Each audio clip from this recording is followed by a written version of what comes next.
Genesis chapter 48, verse 17 through chapter 49 and verse 7. And so we have Brother Forrest Montgomery, who's going to be coming up to give his first Bible reading of our community. So let's give our attention to Brother Montgomery.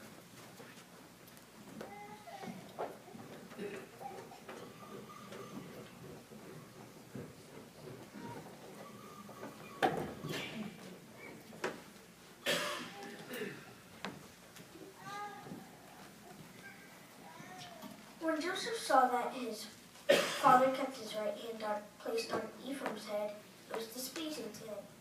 So he tried to take hold of his father's hand to move it from Ephraim's head to Manasseh's head. Joseph said to his father, "Not so, my father, because this is the firstborn. Put your right hand on his head." But his father kept refusing and said, "I know it, my son, I know it.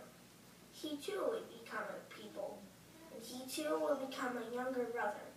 And his younger brother will become greater than he will, and his offspring will become the full fulfillment of nations."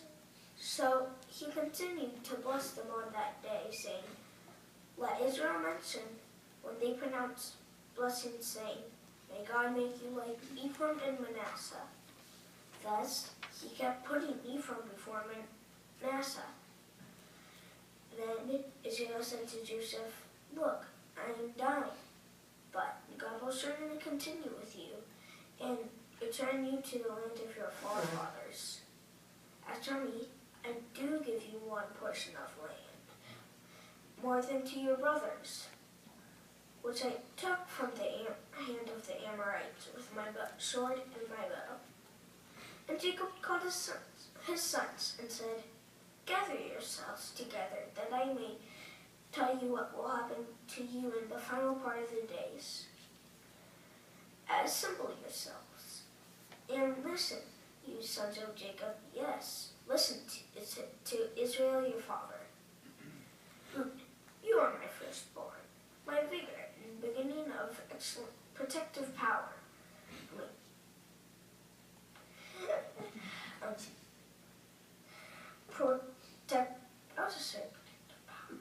Protective power, excellence of dignity, and the recklessness like turbulent waters.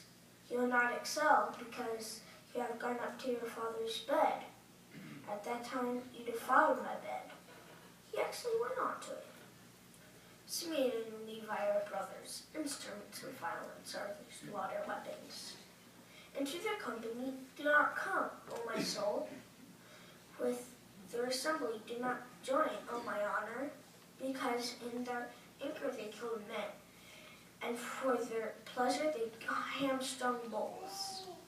Cursed be their anger, because it is cruel, and their fury, because it is harsh. Let me despise them in Jacob, and let me scatter them in Israel."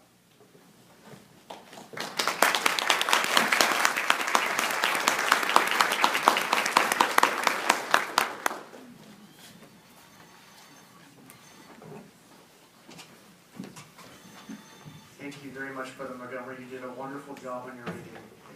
Really enjoyed that. You know, it was nice. You had a pretty difficult reading. You had a lot of big words in there. You had Amorites, Manasseh, Ephraim. So you did a really good job. We were really proud of you. And we hope to continue to hear some of that reading. Something I also really appreciated about you put a lot of emotion into it. It's one part that he actually went on to it. So you had some nice little emotion. It was very good. Now, one particular part I wanted to bring out, and in study number 1 under accurate reading, this is something that we can all learn from that Forrest did really well on. He mentions we shouldn't skip words, ignore parts of words, exchange one word for another. We should pronounce things correctly. And that's exactly what he did. He did a really good job of emphasizing every word. He did wonderful. And one of the ways that the book emphasizes, on page 85, it mentions to practice, practice, practice. And I don't even have to ask. I know you practiced out loud because you did a really, really good job. So we appreciate those efforts you put into it. We certainly look forward to your next part.